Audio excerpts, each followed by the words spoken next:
안녕하십니까. 해인사 승가대학 보일입니다. 오늘은 여러분들하고 인공지능 시대의 불교에 대해서 같이 한 3회에 걸쳐서 생각해보는 시간을 갖도록 하겠습니다. 부처님 말씀에 재행무상이라 그러죠. 모든 것은 항상하지 않다, 변화한다, 이렇게 이해될 수 있겠습니다. 시절 인연이라 그러나요? 제가 한 20년 전에 그냥 무심코 던졌던 인공지능에도 불성이 있을까라는 저 자신의 질문이, 그 의문이 지금 시절 인연을 만나서 다시금 고민하게 되고 글을 쓰게 되고 또 지금 이 자리에서 여러분들과 만나서 지금 이 시대를 같이 생각하고 고민해보고 진단하고, 또 그러면 우린 도대체 앞으로 어떻게 해야 될 것인가, 이 시대에, 이 인공지능 시대에 우리가 휘둘리지 않고 우리 마음을 찾아가면서 살아갈 수 있는 방법은 도대체 무엇이 있을까? 또는 또 우리 공동체, 승가뿐만이 아니라 우리 사부대중 공동체는 이 시대를 어떻게 헤쳐나갈 것인가, 무엇을 해야 될 것인가를 3회에 걸쳐서 한번 고민해보는 시간을 갖도록 하겠습니다. 이렇게 너무 또 거창하게 얘기하니까 이렇게 주제가 좀 무겁게 다가오긴 하는데요. 차근차근 가벼운 얘기서부터 한번 진행해 보도록 하겠습니다. 여러분들 잘 아시겠지만 요즘에 아침에 일어나기만 하면 미디어, 신문, 방송 할 거 없이 새로운 인공지능이다, 메타버스다, 비트코인이다, 말이 많죠. 도대체 어떤 얘기는 일부는 알아들을 수 있는 말도 같고, 어떤 말은 도통 무슨 말인지 생전 처음 들어보는 이야기가 많을 겁니다. 그만큼 세상이 빠르게 변화하고 있다는 거죠. 근데 요즘엔 더 그 변화의 빠르기가 더 가속화되는 것 같습니다. 학자들은 전환 가속도다, 이런 표현도 쓰더라고요. 어쨌든 우리는 그 변화의 소용돌이 한가운데 있습니다. 부처님께서도 아까 제가 말씀드렸지만 재행무상이라고 말씀하셨듯이, 사실 세상은, 또는 우리 모든 것은, 존재하는 모든 것들은 변하지 않는 게 없죠. 근데 어떤 경우에 따라서는 시절 인연을 만나서 더 빠르게도 변하기도 합니다. 바로 요즘 같은 때가 그런 상황이 아닌가 싶습니다. 일단 주제가 무거운 주제로 들어가기 전에요, 좀 가볍게 한번 시작을 해보죠. 제 어린 시절 이야기를 한번 여러분들한테 잠깐 소개해 볼까 하는데요. 제 고향은 제주도입니다. 여러분들 휴가 때마다 많이 가시고 하는데요. 제가 어렸을 적에 제 동네에 이렇게 사라봉이라고 하는, 사라오름이라고도 하는데요, 이렇게 야트막한 이런 봉우리가 있습니다. 경관이 아주 좋아서요, 제주 시민들이나 동네 분들이 많이 올라가서 운동도 하고 그럽니다. 제가 어렸을 적에 이제 학교 끝나면 우리 친구들하고 놀 때가 마땅치 않으니까 이쪽에 올라가서 뛰놀고 그랬습니다. 여기 보면 과거에 일제 진지 동굴이 여기에 아직도 남아 있습니다.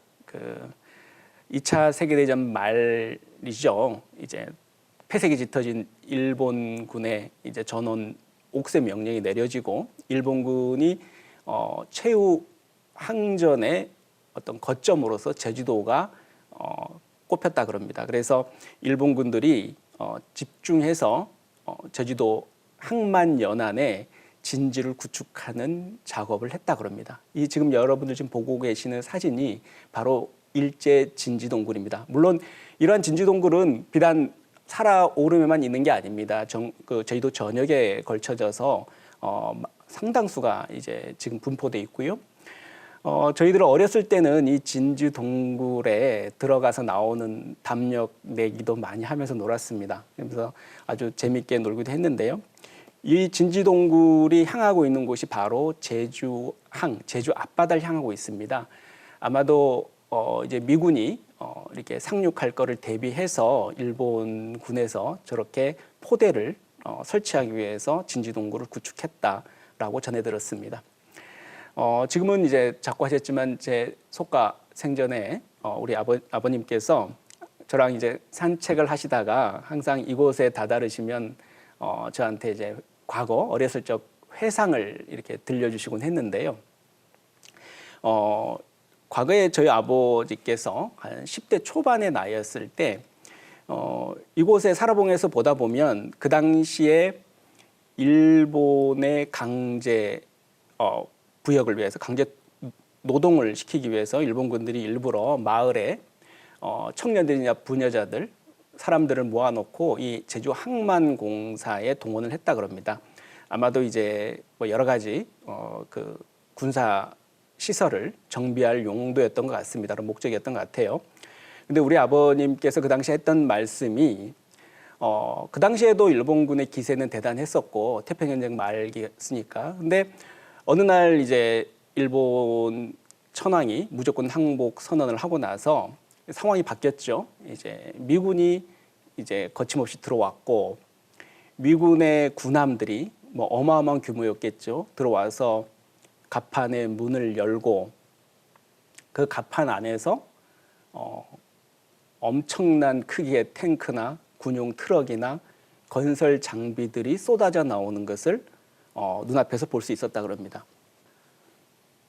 어린 소년이었던 제 아버지 눈에 비친 그 광경은 어떤 실로 놀라운 광경이었다고 합니다. 거의 충격이었죠. 그 당시만 해도 제 아버지는 어렸을 적에 초등학교 시절에 그 당시 국민학교라고 들었는데요.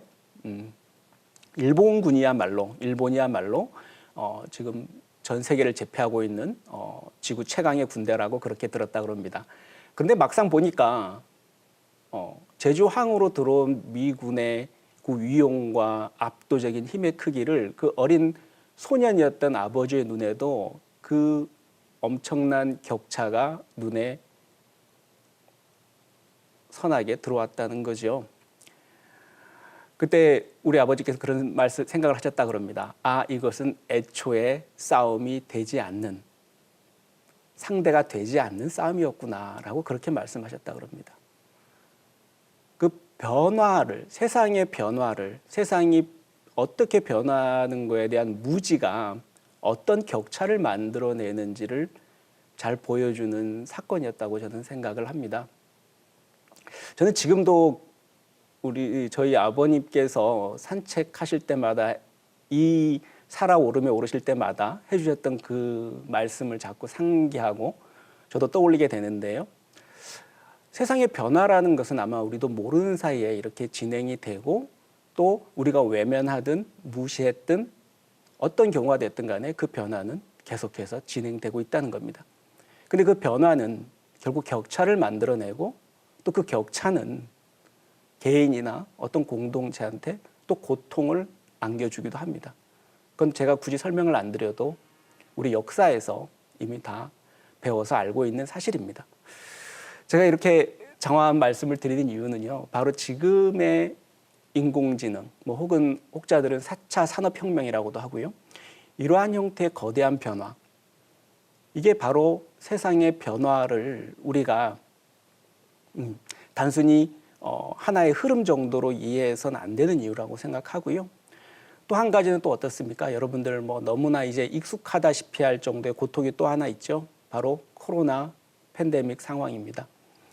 사실은 코로나 팬데믹이 2년 전에 닥쳐오기 전만 하더라도 4차 산업혁명이라 그래서 이 변화에 전 세계는 물론 우리나라도 촉각을 곤두세우고 있었습니다.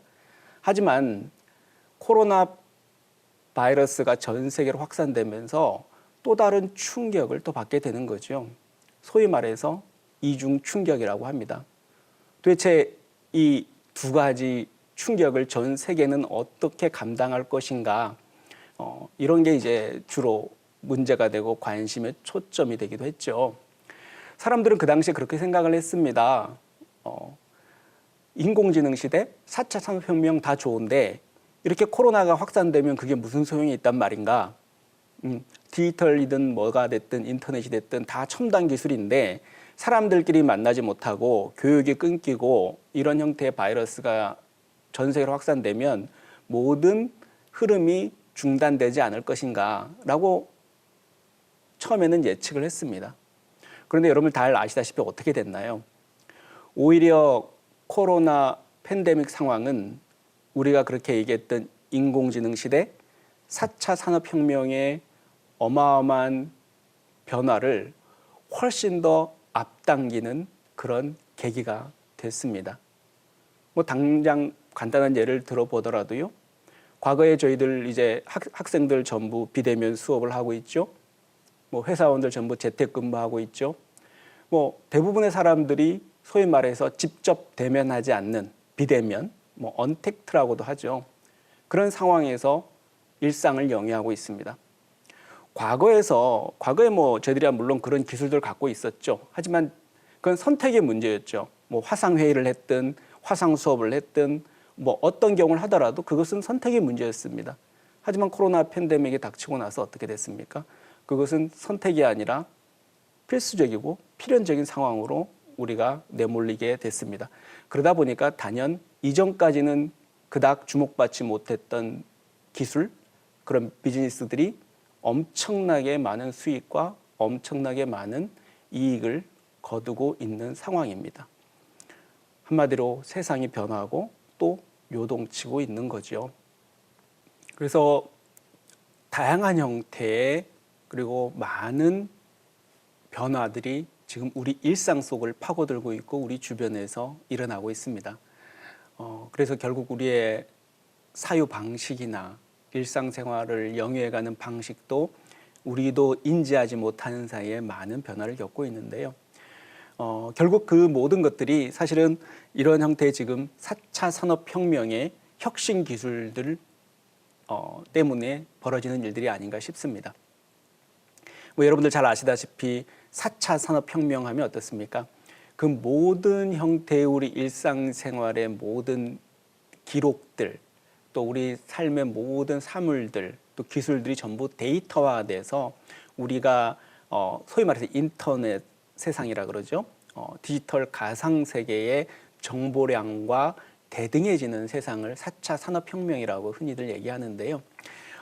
그만큼 많은 변화들이 지금 일어나고 있습니다. 여러분들 잘 아시는 뭐 당장 뉴스에서 나오고 있는 뭐 자율주행 자동차라 그럴까요? 뭐 유전자 과학 기술도 있죠. 뭐 나노 기술도 있죠. 뭐 이루 헤아릴 수 없이 많은 전에는 들어보지 못했던 기술들이 많이 혁신적으로 개발되고 있습니다. 그 중에서 뭐 어느 것 하나 저희들을 놀라게 하지 않는 기술이 없죠. 대표적으로 유전자 과학 기술, 또 그리고 여러분들 잘 알고 계시는 나노 테크놀로지 기술, 어떻습니까?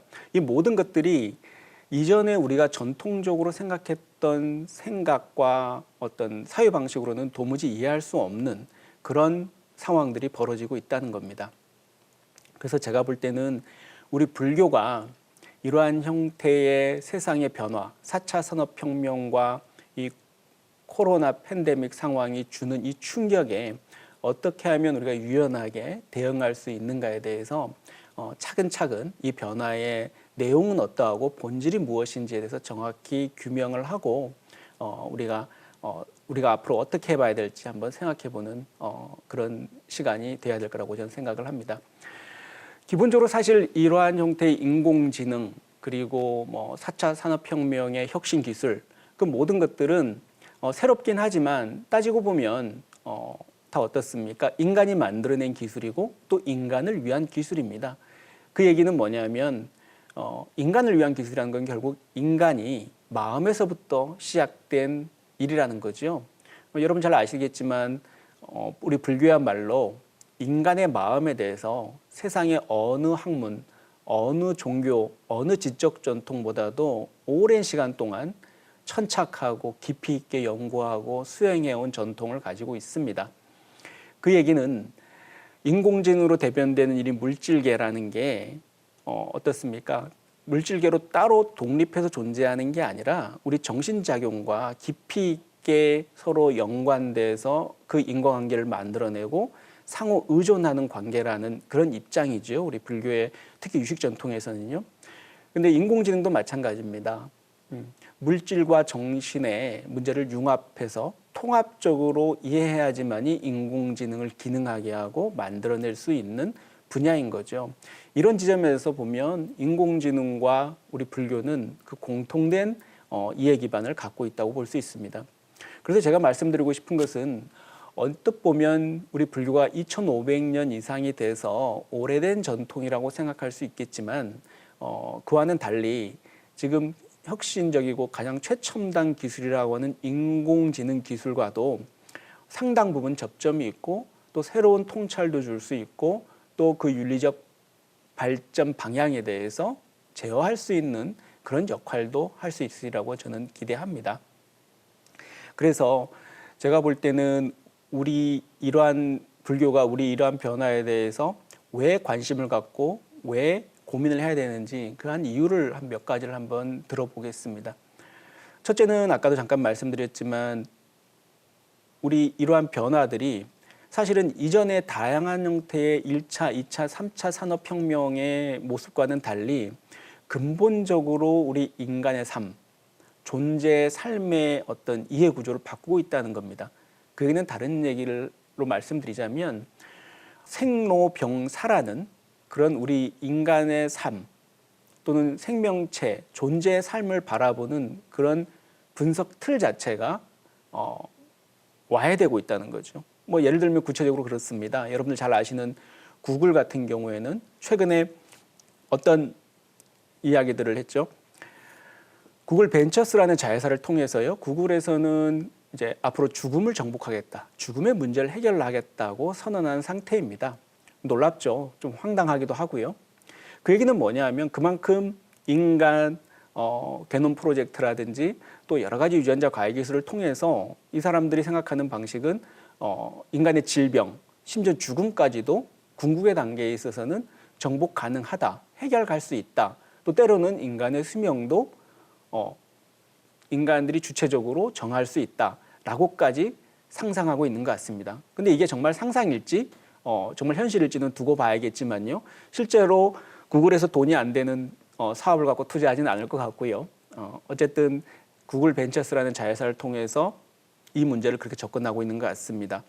근데 이러한 형태의 내용들이 바로 과거 우리가 생각했던 형태의 고전적, 전통적 방식의 인간 삶의 구조, 나고 병들고 늙어가고 죽는 이러한 형태의 우리 인간 삶에 대한 이해의 어떤 틀, 프레임 자체를 뒤바꿔 놓을 수 있다.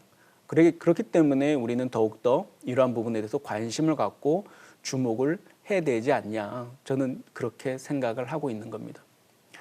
또 두 번째는 최근에 4차 산업혁명을 필두로 한 그 변화의 속성 자체가 소위 말해서 이렇게 보면 뭐 초연결, 융합, 뭐 탈경계 뭐 이런 형태의 키워드로 정리가 되고 있는 것 같은데요.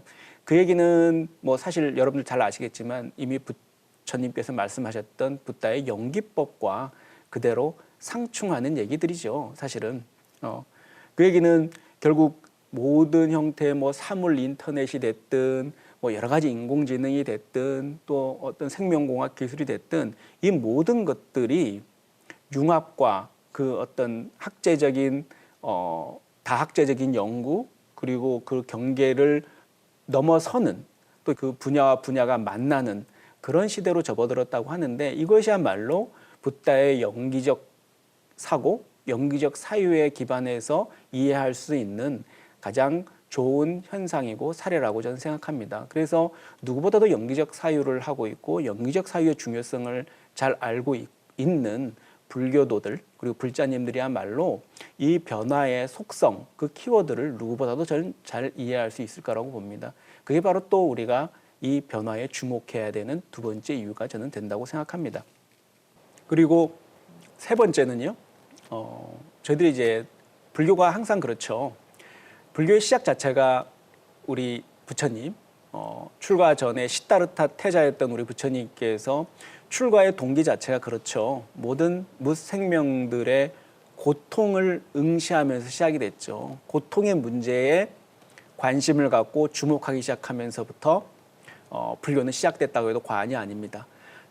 시다르타 태자가 왜 모든 생명은 태어나면 병들고 늙고 죽어가야 되는가, 이러한 문제의식도 그래서 출발했다는 거죠. 근데 저희들도 잘 보면 항상 이러한, 제가 처음에 말씀드렸듯이 이러한 변화는 결국 격차를 만들어내고요. 그 격차는 또 다른 고통으로 귀결될 여지가 크다는 겁니다. 그래서 저희들이 이 문제에 관심을 가져야 된다는 거죠. 구체적으로 말씀드리면 지금 여러분들 다 갖고 핸드폰을 활용하고 계시긴 하지만 이 와중에도 지구촌의 대부분의 상당수 사람들은 인터넷을 사용하지 못하고 있고요. 그로 인해서 디지털 격차가 일어나고 있고, 또 그 디지털 격차는 교육의 격차로 만들어지고요. 또 그 교육의 격차는 결국 빈부의 격차로 이어지게 되어 있는 겁니다. 그런 과정 속에서 끊임없이 소외되고 불평등에 시달리는 그런 사람들, 그 중생들은 거듭 양산될 수밖에 없는 구조가 될 수 있다는 거죠. 그래서 우리 불자들만이라도 이 구조에 대해서, 이 인간이 고통의 위험성을, 위험에 노출될 수 있는 이 변화에 대해서 끊임없이 주시하고 응시해야 되는 이유이기도 합니다. 그건 마치 우리 부처님께서 그러하셨듯이 말입니다. 그래서 이러한 지금 인공지능 시대, 4차 산업혁명 시대의 불교가 이 변화에 관심을 가져야 되는 이유라고 할 수 있겠습니다.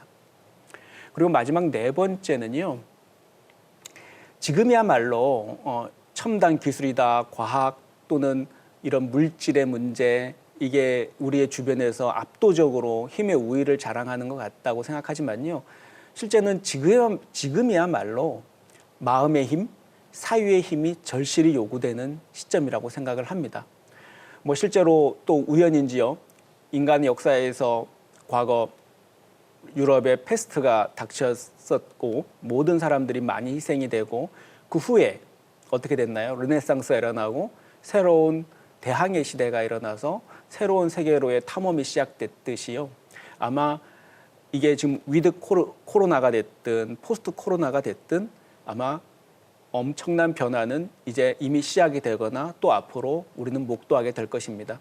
근데 그러한 과정 속에서 단순히 과학기술이 발전한다, 이 문제가 아니고요. 이럴 때일수록 더욱더 그 과학기술 자체의 올바른 방향 설정을 위해서도 우리의 사유의 필요성, 윤리적 고민의 어떤 필요성이 어느 때보다 요구되어진다는 거죠. 결국 사람의 마음이고 결국 인간의 마음이 이 모든 것들을 만들어내는 거니까요. 제가 볼 때는 사실 지금 이미 인공지능이나 다른 여타의 첨단 과학기술은 아마 우리 인간이 할 수 있는 것을 끝간데 없이 아마 추구할 것이고 아마 폭주기관차처럼 저는 달릴 거라고 생각합니다. 그게 이익이 된다면요. 근데 그거를 윤리적으로 제어하고 올바른 방향으로 우리가 이끌어갈 수 있는 것은 아마 종교, 철학의 문제라고 저는 생각을 하거든요. 그 종교, 철학의 영역 속에 우리 불교적 사유의 어떤 내용들이 큰 역할을 저는 할 것이라고 생각합니다. 이런 과정 속에서 부처님께서도 말씀하셨듯이 천상천하 유아 독존이라고 하셨잖아요. 이 세상에서 나보다 귀한 존재는 없다. 그 얘기는 어떤 말인가요? 이게 디지털 시대에는 모든 게 복제가 가능하고 모든 게 수없이 많은 형태의 디지털 가치로 환산이 되는 시대에 우리 개개인의 마음의 힘, 또 개개인이 갖고 있는 고유의 성격과 품성과 그 사람의 가치는 대체될 수 없다는 거죠. 근데 어느덧 우리가 이런 혁신 기술과 첨단 기술에 휘둘리다 보면 자칫 우린 이러한 형태의 개개인의 가치를 상실하거나 잃어버리기 쉽습니다.